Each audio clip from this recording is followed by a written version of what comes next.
חבר'ה, הגעתי עד לצפון לעכו, להשקה של סניף חדש שנקרא סלקט קאר.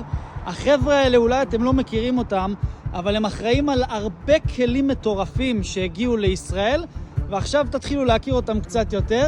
מיקי, כל הכלים האלה, באתי עד לכאן.